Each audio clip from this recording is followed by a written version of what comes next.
What if the soy sauce sitting in your kitchen right now is slowly damaging your kidneys, spiking your blood pressure, and feeding you chemicals that are banned in entire countries? And you had absolutely no idea. Most people grab a bottle off the shelf, glance at the label, and assume it's safe. But the soy sauce industry is built on deception, and the gap between what looks real and what actually is real will genuinely shock you. Right now, we're going to walk through 13 brands you need to put down and never pick up again, and then reveal the 7 that are actually worth your trust. Before we go any further, if you care about what goes into your body, hit that like button right now, subscribe so you never miss a video like this, and share this with someone you cook for. This information could genuinely change how they eat. Okay, let's get into it. Let's start with one of the most purchased bottles in America, L Choy. This brand has been sitting in American pantries for decades, and that comfort and familiarity is exactly what makes it so dangerous. The packaging leans into Asian imagery. The branding whispers tradition. But the moment you flip that bottle around and read what's actually inside, the illusion falls apart completely. Real soy sauce has 4 ingredients: soybeans, wheat, salt, water. That's it. Those 4 ingredients, combined with time and natural fermentation, produce one of the most complex flavor profiles in all of cooking. Umami so deep and layered that it elevates everything it touches. L Choy doesn't do any of that. Instead of traditional brewing, L Choy uses a shortcut called acid hydrolysis. In this process, soybeans are broken down using hydrochloric acid, yes, the same type of acid used industrially, and the entire process takes hours instead of months. The result is something that mimics soy sauce visually, but has almost nothing in common with it biologically. Here's the part that should concern you most. Acid hydrolysis produces a chemical byproduct called 3-MCPD. This compound has been classified as a potential carcinogen. Animal studies have linked it to kidney damage and fertility problems. And while it exists in trace amounts, the concern is that most people aren't consuming soy sauce occasionally. They're using it multiple times a week, every single week, for years. Then there's the sodium. 1 tablespoon of L Choy contains 1,180 milligrams of sodium. To put that in context, the American Heart Association recommends no more than 1,500 milligrams per day for most adults. You're nearly wiping out that entire daily budget with a single tablespoon of a condiment. Moving on, let's talk about those small brown packets you get with takeout orders. Carry-out brand soy sauce. If you've ever ripped one of those open and thought the taste was off, strangely bitter, almost metallic, that's because what you're eating isn't soy sauce. It's soy-flavored salt water. Carry-out is made from hydrolyzed soy and corn, caramel color, sodium benzoate, and a heavy dose of salt. There is no wheat, no fermentation, no brewing of any kind. Under traditional definitions, this product cannot legally be called soy sauce, and in many countries, it wouldn't be. Sodium benzoate is where things take a darker turn. Some research has linked consistent exposure to sodium benzoate with increased hyperactivity and ADHD-like symptoms, particularly in children. It doesn't cause these issues overnight, but when a substance tied to neurological effects isn't something people consume regularly, that's a conversation worth having. What makes carry-out even more problematic is the lack of transparency.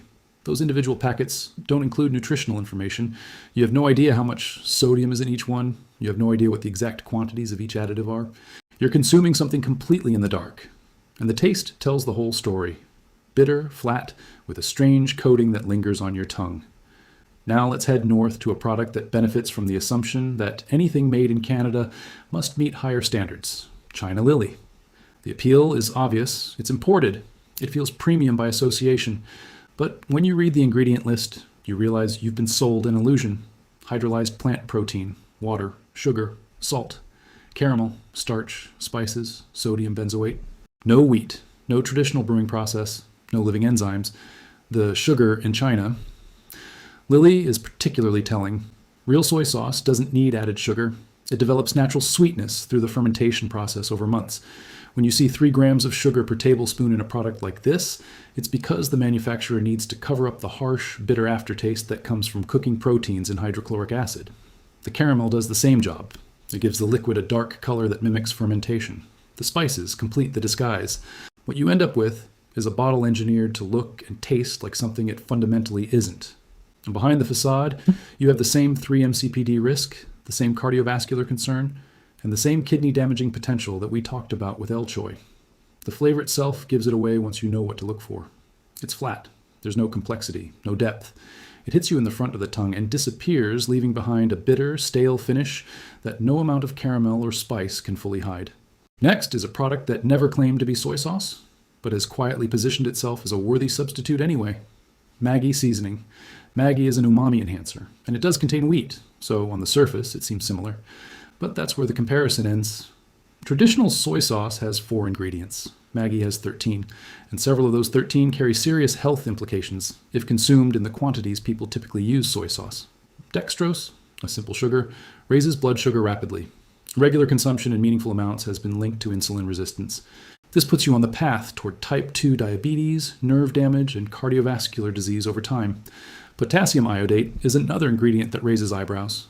It affects thyroid function. This might not sound alarming until you understand that your thyroid regulates your metabolism, your heart rate, your digestion, your weight, and your mood. When that gets disrupted, the effects ripple through every system in your body. Maggi isn't meant to be used the way people use soy sauce. A dash here, a drop there, that's fine. But when someone replaces their soy sauce entirely with Maggi and starts using it in marinades, stir-fries, dipping sauces, and soups, the cumulative load of these ingredients becomes a genuine concern. Now, this next one is particularly frustrating because it actively markets itself as the healthier option. Bragg Liquid Aminos. The label says natural soy sauce alternative. For people managing gluten sensitivities, that sounds like the answer they've been searching for. But here's the reality. Bragg Liquid Aminos is not allowed to be sold in the European Union. Why?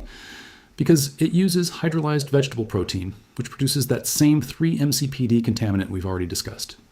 In the United States, soy seasonings are permitted to contain up to 1,000 parts per billion of 3 MCPD. In Europe, that limit drops to just 20 parts per billion. European food safety regulators treat this compound with the seriousness it deserves. American regulators, unfortunately, have been slower to act. There's another layer to this. Bragg used to market its product as MSG-free. It no longer makes that claim, and the reason is significant. Hydrolysis naturally produces glutamic acid, which is chemically identical to the active component of MSG. So every time you've used Bragg thinking you were avoiding MSG, you were consuming its chemical equivalent. This explains why some users report headaches, migraines, nausea, and tingling sensations after using it regularly.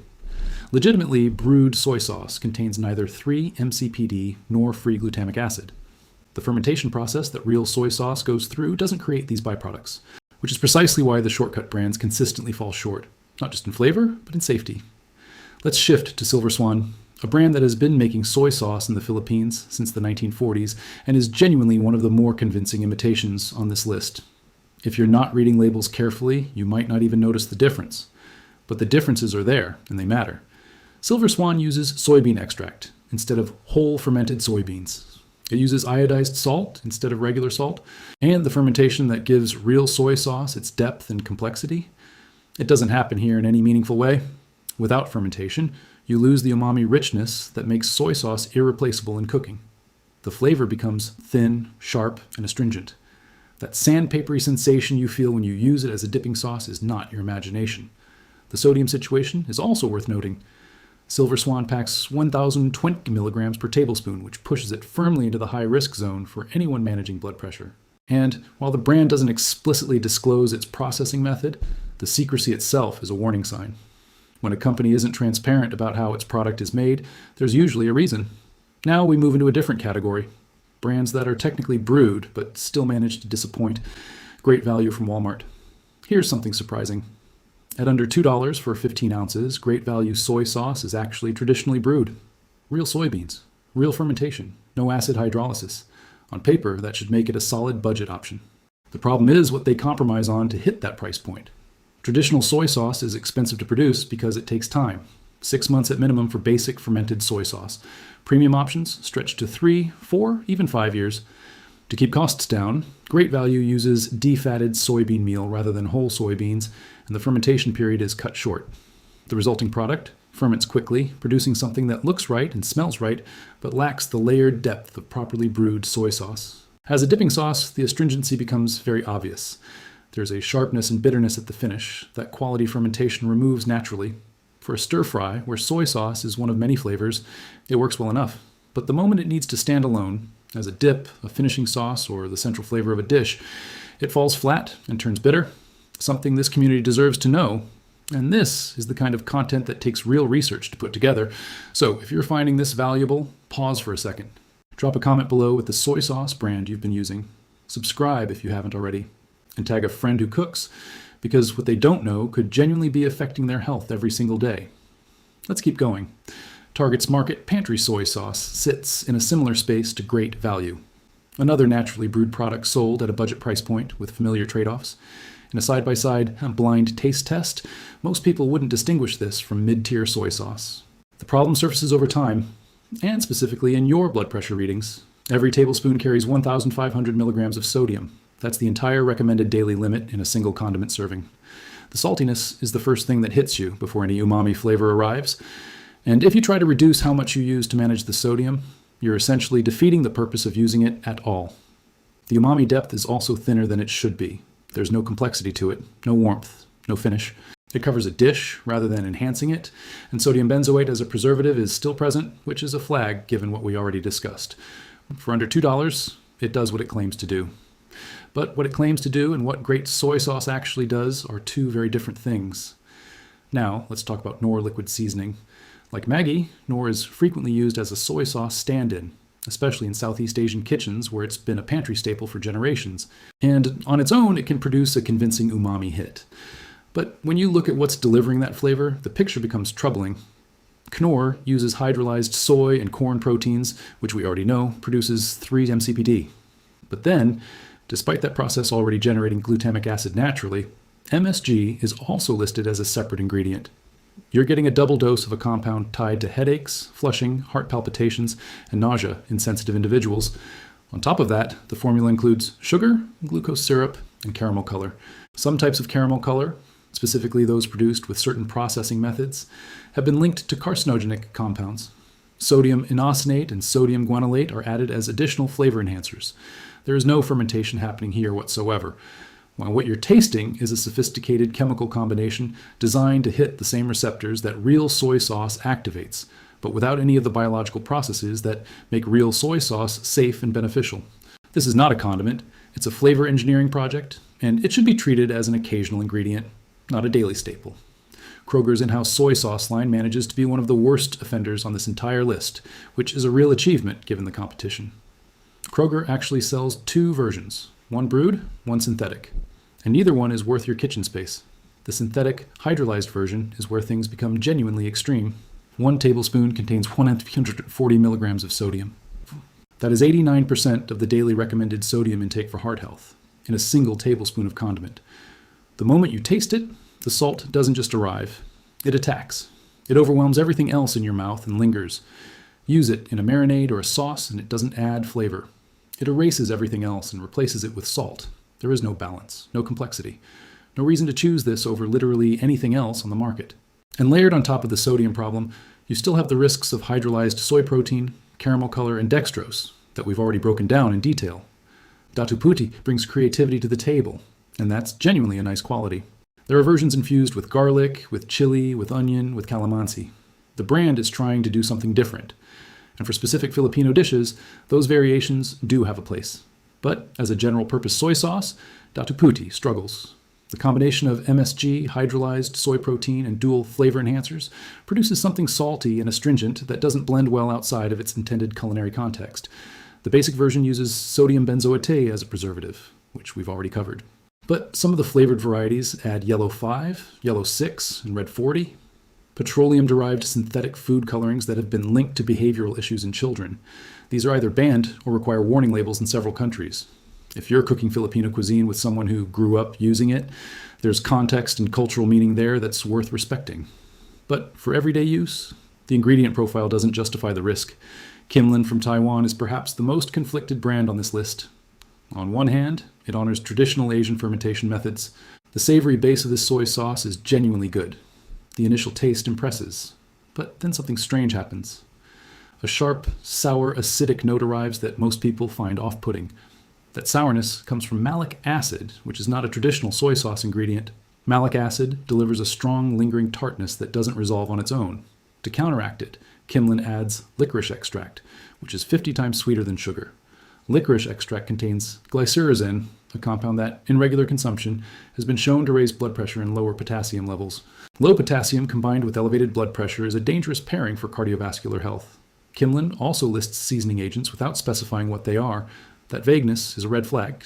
When a label can't or won't tell you exactly what's inside, you're being asked to trust something you have no real reason to trust. And finally, the most expensive deception on this list, Aloha Shoyu from Hawaii. The word shoyu is Japanese for soy sauce. It evokes authenticity, craft, tradition. And at $11 for a 6-ounce bottle, you're paying a premium that matches those expectations. But look closely at the ingredients, and you'll find fermented soybeans listed. Just the soybeans, not the entire product. The rest of the bottle was not fermented. That's a precise and deliberate use of language designed to create an impression that isn't accurate. Because when the liquid itself isn't properly fermented, it tastes sour and sharp. So sugar is added to compensate. Caramel color is added to replicate the dark, rich visual of aged soy sauce. And the result is something that costs more than 10 times what Walmart's naturally brewed soy sauce costs, and delivers a fraction of the flavor authenticity. For what you're paying, you deserve so much better. And those better options? We're finally there. Pearl River Bridge from China is where the good list begins, and it earns its place with complete transparency. 4 ingredients: soybeans, wheat, water, and salt. A small amount of potassium sorbate as a preservative, one of the gentlest and most widely accepted food preservatives available. That's all you're getting, and it's all you need. The umami depth of Pearl River Bridge is the real thing. Layered, complex, and satisfying in a way that no hydrolyzed or chemically processed product can replicate. For Chinese-style cooking, this is the standard. The Golden Label Premium version offers even more depth for dishes where soy sauce is the centerpiece. Their mushroom-infused dark soy sauce is extraordinary for braising and rich sauces. At around $13 for nearly 17 ounces of the premium version, this is accessible quality. It's a brand that respects the tradition it comes from, and that respect shows in every drop. Sanjay Tamari earns its reputation as the go-to choice for anyone managing gluten intolerance or celiac disease, but its appeal extends far beyond dietary restriction. Tamari is produced from the liquid that rises to the surface during miso fermentation. It's richer than standard soy sauce, thicker, darker, less aggressively salty. The ingredient list is clean: soybeans, water, salt, and a small amount of alcohol as a natural preservative. No wheat, no additives, no shortcuts.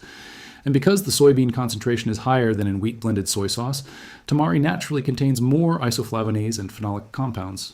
These are antioxidants with genuine anti-inflammatory properties that support heart health, bone density, and metabolic function.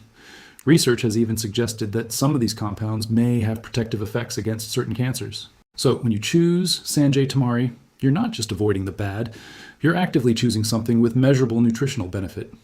Sempio from Korea has been making soy sauce longer than most brands on this list have existed. As the largest and oldest Korean soy sauce brand, Sempio approaches the condiment with the same philosophy as the best Japanese and Chinese producers. This involves natural fermentation, quality ingredients, and patience. What sets Sempio apart is how versatile their product line is. The flagship 701 soy sauce is designed for daily use, with a deep umami base and a subtle sweetness that makes it genuinely flexible. It is effective for dipping, marinating, building complex sauces, and finishing dishes. Sempio also offers dish-specific variants, one optimized for sushi, another for soups, another for stir-frying.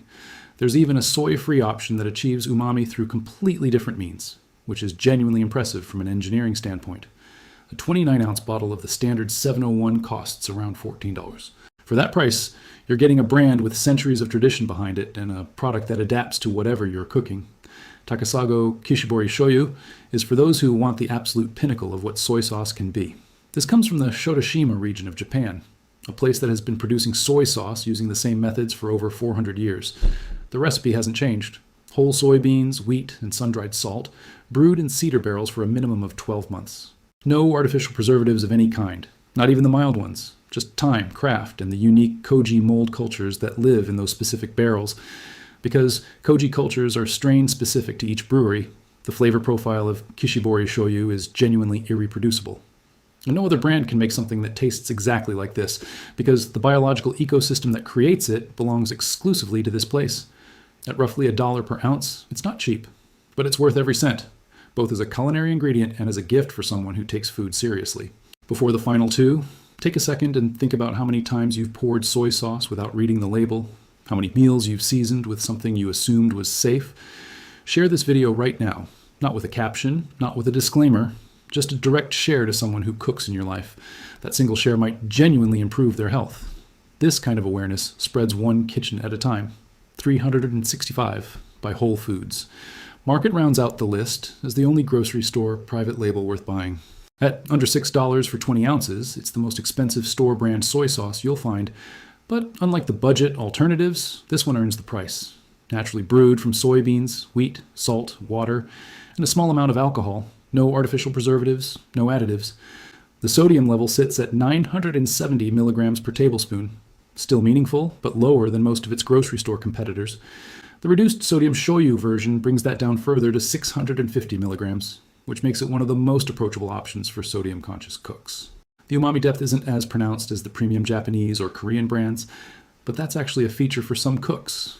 A lighter soy sauce that doesn't overpower delicate dishes is exactly what you need for certain applications. For home cooks building their pantry on a budget, this is a genuinely solid option. Yamasa has been brewing soy sauce since 1645. That's not a marketing claim. That's nearly 4 centuries of continuous refinement. And the product that results from that history is extraordinary. The first thing you notice about Yamasa is the color. It has a distinct reddish hue, warm, almost amber in certain light, that comes from prolonged natural fermentation. You cannot replicate that in a lab. No caramel coloring produces that specific tone. It is the direct visual expression of time and biological process. The flavor matches. Deep, soft, complex umami without any of the sharpness or bitterness that plagues cheaper options. No astringency, no harsh finish. This is a soy sauce that works beautifully as a finishing sauce, a dipping sauce, and a cooking ingredient, which is rare. Most soy sauces are stronger in one application than others. Yamasa handles all three. The Japanese agricultural grading system classifies Yamasa as a special grade shoyu, the highest designation in the system. At $11 for 34 ounces, it is extraordinarily good value for what you're getting. Yamasa also produces a non-GMO gluten-free Tamari that rivals Sanjay at a similar price point. And then there's Kikkoman, the brand that most people in the Western world picture the moment they hear the word soy sauce. That association didn't happen by accident, and it wasn't built through marketing alone. Kikkoman has been making soy sauce since 1630. It now holds 75% of the U.S. soy sauce market. And what's remarkable is that it achieved that dominance without cutting corners. 4 ingredients: soybeans, wheat, water, and salt. No sweeteners, no preservatives, no synthetic shortcuts. The fermentation produces over 300 distinct flavor compounds. Sweet, sour, salty, bitter, and umami. All in balance, all natural. All the result of biology doing what it does when you give it time and quality inputs. Kikkoman's own research has shown that their traditionally brewed soy sauce exhibits antioxidant activity, antimicrobial properties, and anti-carcinogenic effects. That is the complete opposite of what the fake versions do to your body. Where the chemical imposters potentially shorten your life, real fermented soy sauce may actively protect it. At around $4 for 15 ounces, Kikkoman is more affordable than almost anything with artificial additives. That's not a coincidence. That's the result of a company that has been perfecting a single process for nearly 400 years and has the scale and efficiency to pass those savings on to you. The lesson from all of this is actually simple once you understand it. Real soy sauce needs 4 ingredients: soybeans, wheat, salt, and water. And it needs time, a minimum of 6 months of natural fermentation. Everything else is a version of compromise. Sometimes that compromise is minor. Sometimes it introduces potential carcinogens.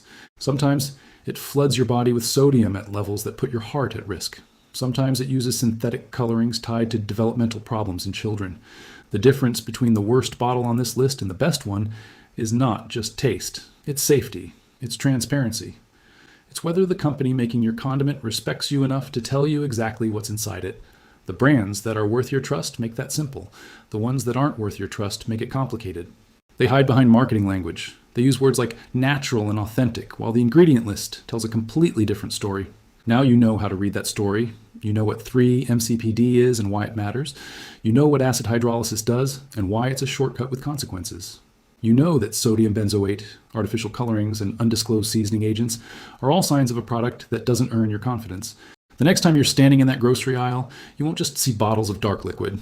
You'll see choices, real ones, with real consequences. And you'll make a different decision, one that costs you nothing extra and protects everything that matters.